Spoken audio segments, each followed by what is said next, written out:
I called the course Personality and its Transformations, and I think you could think about that as a restatement of the idea of being and becoming. And that's what you are. You're, for whatever that means, you're an entity that both is and is transforming. And there's a rule that goes along with that, which is don't sacrifice who you could be for who you are. Which means if you have to choose to transform in a positive direction or maintain your current position, then it's better to transform in a positive direction. Who are you? You're the thing that transforms who you are. But on top of that, you're the thing that transforms who you are. You are the thing that is, and you're the thing that becomes. And you should put the thing that becomes at a higher place than the thing that is. That means you also have to allow yourself to shake off those things about you that you might be pathologically attached to. Habits and people, for that matter, ways of thinking, all of those things, you have to allow yourself to shake those off, and that's more like a burning. And you might say, well, I don't know what I should leave behind, and the answer to that is that's a lie. You know some of the things that you should leave behind.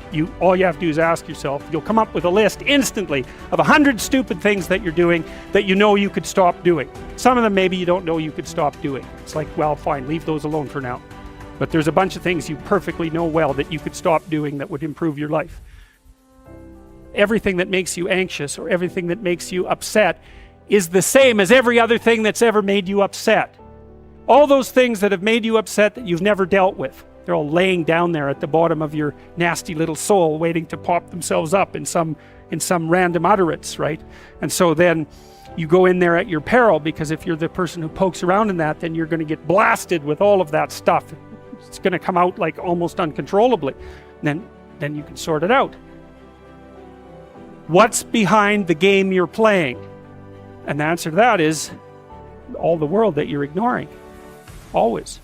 You're trying to do well in a class, and you get a bad grade. Why did I get this C-? What is it? The answer is you don't know. Do you not know what you thought you knew? Are you not who you think you are? Do you not work hard enough? Are your values not organized properly? Do you misuse your time? Are you in the wrong field? Is the way you're construing your life completely inappropriate? Are you acting out what your parents wanted you to do and you're pissed off about it, so you're only running at 40% to spite them, despite the fact that they're paying $25,000 a year for your education?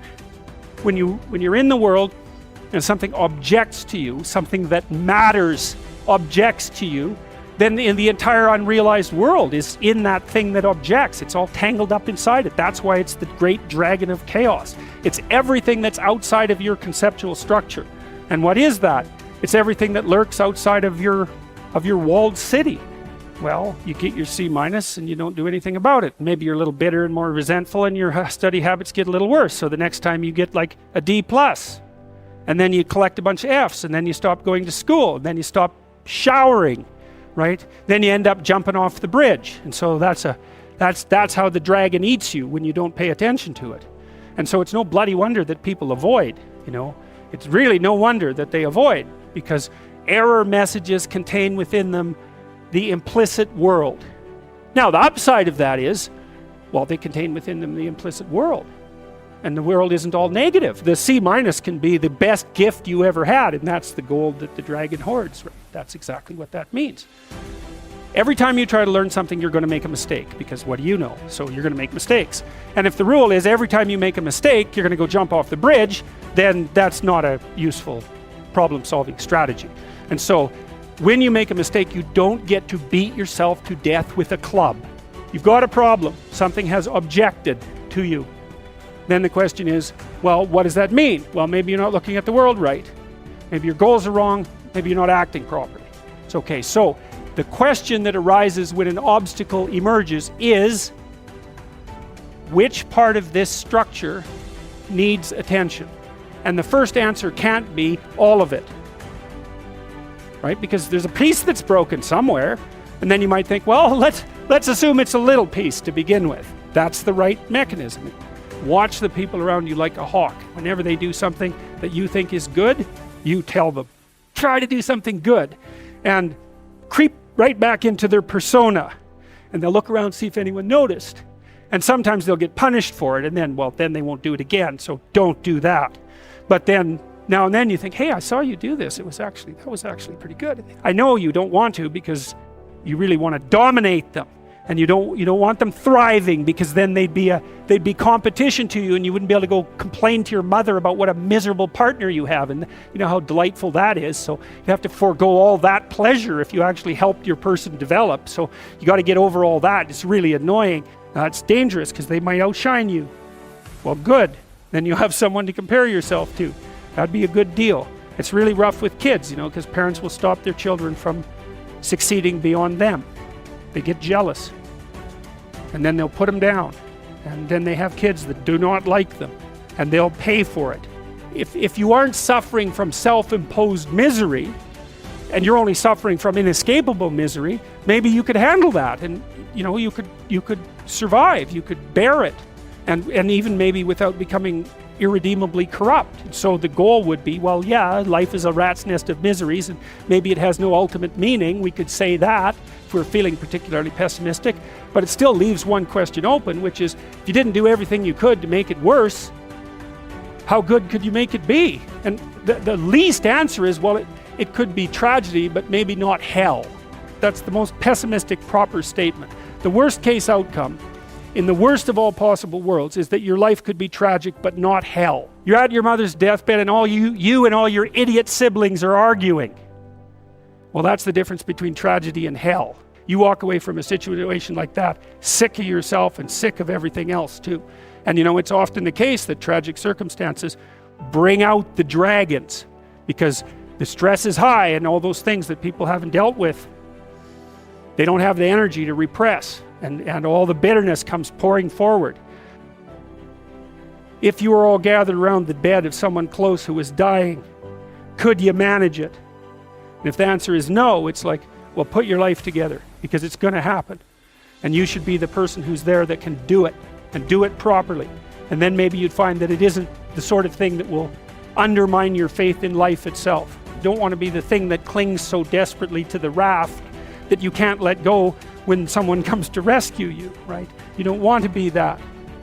So then you think, well, exactly what are you? You're not the chaos, you're not the plan.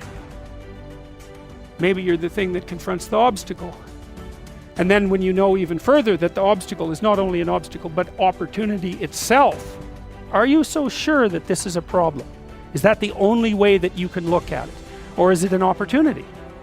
And maybe you're in the order and maybe you're in the chaos, but those can flip on you, and maybe you shouldn't be in either of those places. Maybe you should be right in the middle. That's when you go down, you see, when you're down in chaos and you don't know what the hell's going on, you have to rediscover the values that have oriented people forever. That's what you have to discover. So for example, when I'm dealing with people who have post-traumatic stress disorder, and they've usually encountered someone malevolent, they have to relearn the description of good and evil. Because if they don't, they have no framework. They're lost. They think, well, there's malevolence afoot in the world, because the only thing that a monster won't mess with is another monster. And you might say, well, I don't want to transform myself into a monster. It's like, you don't have a choice. You can either be a pathetic monster, or you can be a monster with some power. Those are your options. There's no non-monster alternative. Weak or strong. And I don't mean strong like dominating tyrant strength. That isn't what I mean at all. I mean strength like functioning at a funeral strength. And that's a kind of monstrosity. And when you're down in chaos, that's what you have to rediscover. You want to be safe? Forget that. That's not in the cards. You're not going to be safe. Well, then you have to be meta-safe. And that's way better, because then you're not safe, but you know how to cope with danger. Well, fine. That solves the problem. And maybe it's even a better solution, because if you're safe, then you just have to stay in your burrow. But if you can confront danger, then you can go wherever you want, and you can have an adventure. And maybe that's what you need to do, is to go out and have an adventure. So you don't even want safety, because how exciting is that? Let's say we made you perfectly safe. All that you had to do is eat cakes and worry yourself with the continuation of the species. What would you do? You'd smash it all down as soon as you possibly could, just so you had something interesting and challenging to do. So you don't want safety. You want to be able to cope with danger. That's a whole different thing. You don't get to be safe ever again. Well, so what happens? You get to be stronger. Well, hey, turns out that's a better bargain anyways.